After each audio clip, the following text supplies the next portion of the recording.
I think people, as you said earlier on, VCs put their trousers on one leg at a time, just the same as everybody else, and are kind of, real human beings with all that brings with it. But it also means that they're a lot more approachable than people might think. So I would say, don't be afraid to approach a VC directly.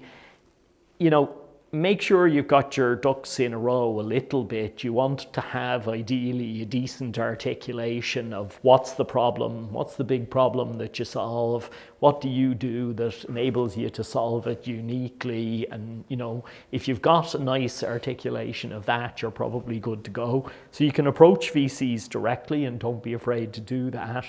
And, better again, get a warm introduction from somebody that the investor might actually know.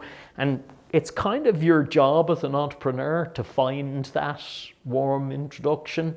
And it's Ireland. There's bound to be somebody who knows them. And definitely, for me, the way I am inundated with requests for meetings, but the way it tends to work is if, Jim Mountjoy or somebody like that introduces somebody, I'm meeting them and they're getting an hour for sure, right?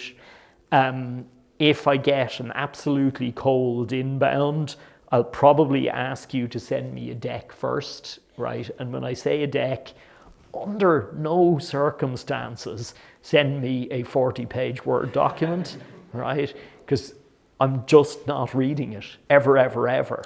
You want something like short, concise, and professional, like, for example, Ed Fitch and Kavanagh might produce. For example. Just to pick someone random. For example. So that classic kind of, 10-slide pitch deck. And the reason I'll ask you to send me that first is that, to be honest, I can probably go through that and in about 30 seconds make a call on whether it makes sense to invest an hour.